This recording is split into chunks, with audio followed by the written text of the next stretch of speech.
День радио, телевидения и связи. Сегодня в Украине официально отмечают профессиональный праздник все, кто причастен к теле- и радиопроизводству. Впервые в этот день в украинском календаре профессиональных праздников оказался 24 года тому. Соответствующий указ об этом тогда подписал президент Украины Леонид Кучма. 16 ноября 1924 года в эфир вышла первая передача украинского радио на родном языке.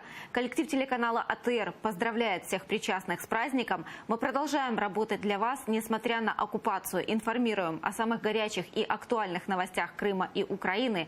О работе нашей команды для вас смотрите в сюжете. 2015-й переломный в жизни телеканала АТР и радио «Мейдан». В офис Симферополя врываются силовики, изымают серверы, проводят обыски. В конце марта оккупационный Роскомнадзор лишает единственной в мире крымско-татарские лицензии на вещание, пытаясь закрыть рот независимым СМИ. Последние 10 секунд эфира. На глазах у работников слезы, под воротами толпа. Люди требуют от оккупантов убраться.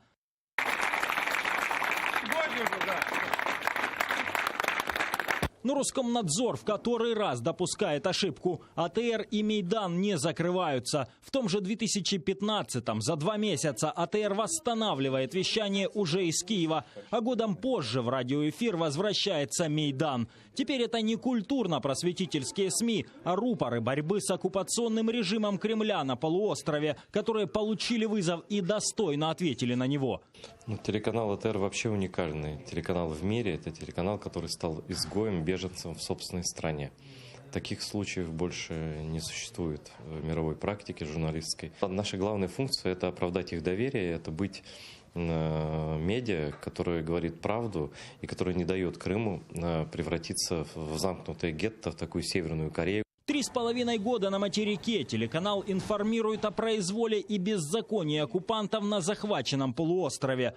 Открывать людям глаза на правду, бороться и не сдаваться – вот над чем постоянно работает команда телеканала. Именно этим уже более года здесь и занимается журналист-крымчанин Сейтумер Сейтумеров. Очень печально то, что российская власть, придя в Крым, уничтожила все средства массовой информации, которые пытались раскрывать, что на самом деле происходит в Крыму, так как это своего рода информационная борьба, то есть выдавливание тех, кто говорит правду. Переезжая в Киев, я стремился быть полезным для тех людей, которые сегодня остались жить в Крыму.